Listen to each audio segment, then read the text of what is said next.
Joining us now is Morgan Stanley Senior VP of Investments, Jim Lacamp.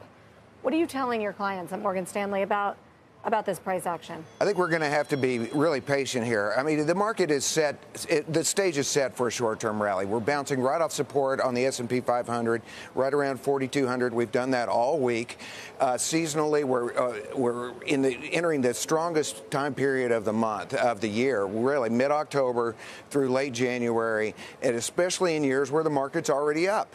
In the last 56 times that the market's been up 10% on the year or more, as we enter this time frame, we went up 48 of those times. And with the market oversold, a lot of hedge funds have sold off. There's a lot of liquidity in the market.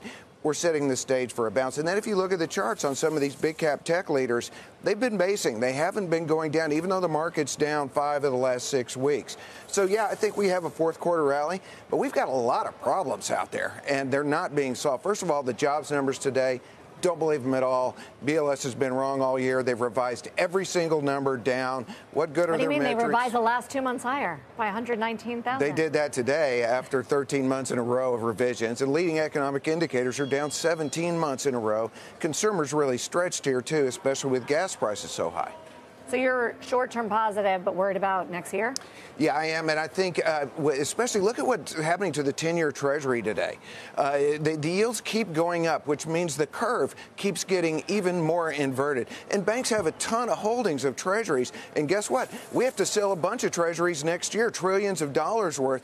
Who's going to buy them? The banks already have too much, and China is selling theirs. So who knew when you increase the money supply by 40% over 2 years that you might have problems down the road, and that I think that's what's happening.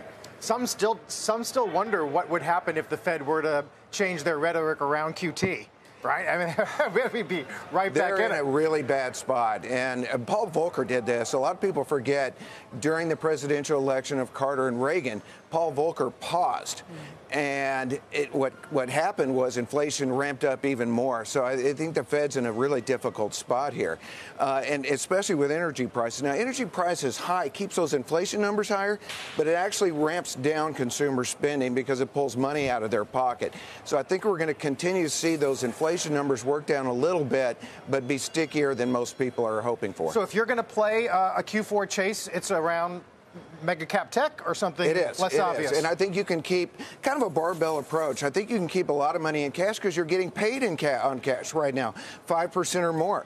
So, I like the energy space. If you notice, West Texas crude was down earlier, but a lot of those E&P stocks were up on the heels of the Pioneer announcement with Exxon.